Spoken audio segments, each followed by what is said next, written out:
जी बच्चों, क्या हाल है आपका? तैयारी मुकम्मल हो गई? अगर आपकी तैयारी मुकम्मल हो गई है तो मैंने आपसे ये कहा था कि एक वीडियो में मैं आपको आपके पूरे सिलेबस के इम्पॉर्टेंट टॉपिक्स बताऊंगा जो एग्ज़ाम के पॉइंट ऑफ व्यू से इम्पॉर्टेंट हैं। आपने अगर तैयारी कर ली है तो जो फाइनल टचेस होते हैं उसके लिए मैं आपको इम्पॉर्टेंट टॉपिक्स अभी आपके साथ शेयर करता हूं। और अगर किसी वजह से आप इससे पहले तैयारी नहीं कर पाए तो भी दिल छोटा ना करें, अभी आपके पास टाइम है, पेपर आपका कल है, तो रात थोड़ा ज़्यादा जाग लीजिए पढ़ने की खातिर। मैं आपको चंद एक टॉपिक्स बताऊंगा, उनको अच्छी तरह प्रिपेयर कर लें तो मुझे उम्मीद है कि आपका पेपर निस्बतन बेहतर अंदाज में आप अटैम्प्ट कर सकते हैं। लेकिन जो बात मैंने पिछली वीडियो में कही थी, ये बात ज़हन में रखें कि ये एक गैस वर्क होता है, बिल्कुल होली सोली आप इस पर डिपेंड करके ना बैठ जाएं। लेकिन इन टॉपिक्स को अच्छी तरह प्रिपेयर कर ज़रूर कर लीजिए। तो चैप्टर नंबर 5 पे आ जाइए। सबसे पहले तो मेरे ख्याल में जो मोस्ट इम्पॉर्टेंट टॉपिक है आप लोगों के लिए, आपके कॉन्सेप्ट्स क्लियर करने के लिए भी और आपके पेपर्स के लिए भी, ना सिर्फ इन पेपर्स के लिए बल्कि आइंदा भी ये टॉपिक जो है वो हर पेपर के लिए जिस सिलेबस में शामिल हो, ये एक इम्पॉर्टेंट टॉपिक होता है और वो है मेटल्स एंड नॉन मेटल्स। आपके पेज नंबर 44 पे मौजूद है। तो आपको मेटल्स और नॉन मेटल्स का कंपैरिजन प्रिपेयर करना है एज ए लॉन्ग क्वेश्चन। इसके अलावा आपको इस चैप्टर में से और जो क्वेश्चन प्रिपेयर करना है वो है नंबर 1 फिल्ट्रेशन, नंबर 2 डिस्टिलेशन। ये दो लॉन्ग क्वेश्चंस हैं आपके इस चैप्टर के, metal and non metals, number 2 filtration and distillation. इसके बाद शॉर्ट क्वेश्चंस में आपको जो 3 एलिमेंट्स हैं, एल्युमिनियम, कार्बन और ऑक्सीजन, इनके यूजेस आने चाहिए, ये प्रिपेयर कर लीजिए। और इवेपोरेशन, एमसीक्यूज़ के हवाले से पेज नंबर 43 पे जो एलिमेंट्स की सिंबल्स गिवन हैं ये प्रिपेयर कीजिए। एटम की, एलिमेंट की डेफिनेशन और चंद एक पॉइंट्स जो मैंने आपसे कहा था कि आप हाईलाइट कर लें। तो इसके अलावा ये जो पेज नंबर 48 पे यूजेस ऑफ मिक्सचर्स हैं, इनको देख लीजिएगा। ये मिक्सचर्स और इनके कंस्टिट्यूएंट्स, अलाई की डेफिनेशन और 3 अलाइज की कंपोजिशन ज़रूर कर लीजिए। Number 1 stainless steel, number 2 brass, number 3 bronze और सिल्वर काइंस भी, ताकि अगर इनमें से एग्ज़ाम में आपसे कुछ पूछ लिया जाए तो आप उसको आंसर कर सकें। इसके बाद चैप्टर नंबर 8 पे आ जाइए, एनर्जी। इसमें से जो इम्पॉर्टेंट लॉन्ग क्वेश्चन है वो what is energy, define energy, name its various types और वेरियस फॉर्म्स। इसके अलावा जो एनर्जी के डिफरेंट फॉर्म्स हैं, इनमें से पोटेंशियल एनर्जी इम्पॉर्टेंट है और काइनेटिक एनर्जी इम्पॉर्टेंट है। पोटेंशियल और काइनेटिक एनर्जी को देख लीजिए, ये एग्ज़ाम के पॉइंट ऑफ व्यू से इम्पॉर्टेंट हैं। और कुछ एनर्जी कन्वर्जन्स गिवन है पेज नंबर 77 पे, ये आपके शॉर्ट क्वेश्चन या एमसीक्यूज़ के लिए इम्पॉर्टेंट हो सकती हैं। और एक और इम्पॉर्टेंट क्वेश्चन ये है कि आप हीट एनर्जी, साउंड एनर्जी और लाइट एनर्जी, ये तीनों डिफरेंट फॉर्म्स ऑफ एनर्जी हैं और ये ट्रैवल कैसे करती हैं ये आपको पता होना चाहिए। क्या सिमिलैरिटीज़ हैं और क्या डिफरेंसेस हैं।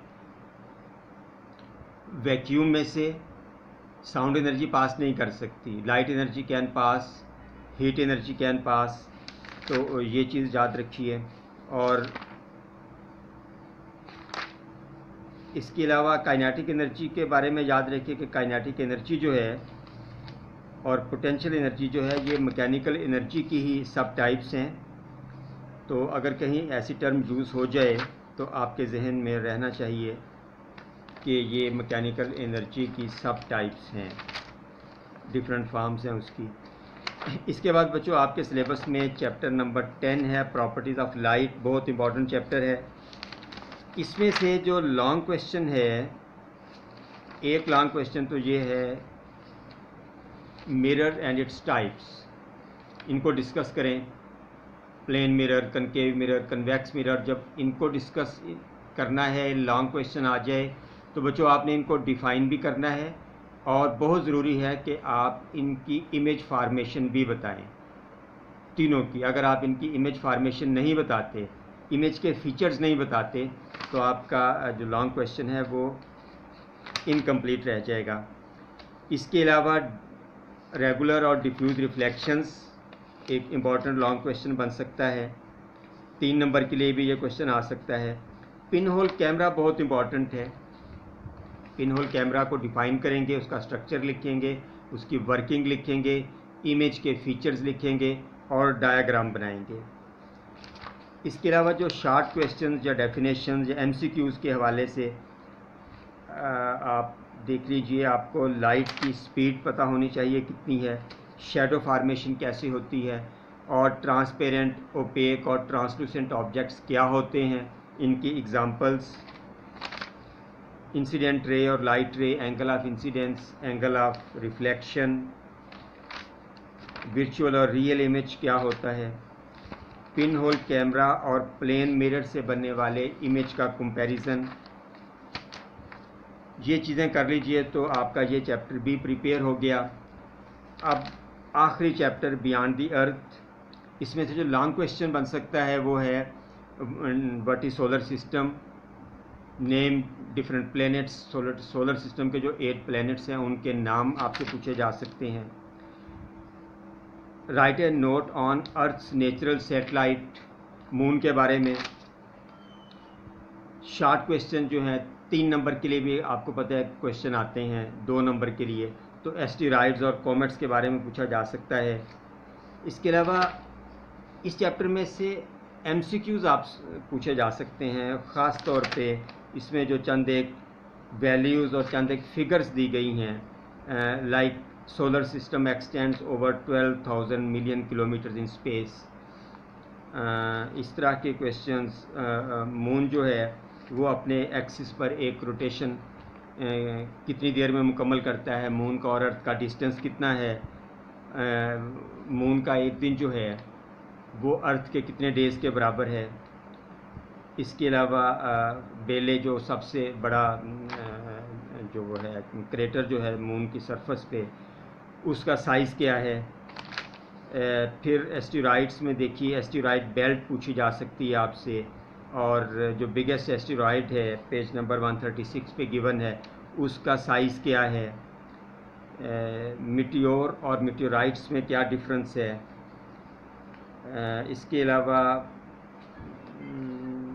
एक एस्टेरॉइड जो ज़मीन से हिट किया था अबाउट 65 मिलियन ईयर्स एगो, उसका साइज़ क्या था, उसका वेट क्या था, उसके इम्पैक्ट क्या हुआ। फिर आपसे पूछा जा सकता है कॉमेट्स में हेले की जो टेल थी उसका साइज़ क्या था, और हेले जो है वो कितने साल के बाद अपीयर होता है। आर्टिफिशियल सैटेलाइट जो है, सबसे पहला सैटेलाइट कौन सा लॉन्च किया गया, किस कंट्री ने लॉन्च किया, और सबसे पहला जो कोई लिविंग ऑर्गेनिज़म स्पेस में भेजा गया वो कौन सा था, और कौन से स्पेसशिप के ज़रिए उसको भिजवाया गया।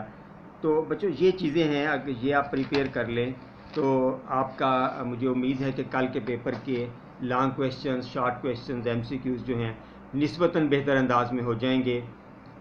तो इसके बाद कुछ देर तक आपके जो प्रैक्टिकल्स हैं उसकी तैयारी के सिलसिले में एक वीडियो में आप अभी अपलोड करते हैं हम लोग, कुछ देर तक वो भी देख लीजिएगा। और फिर दुआ है कि खुदा ताला करे कि आपका सुबह का पेपर बहुत अच्छा हो जाए।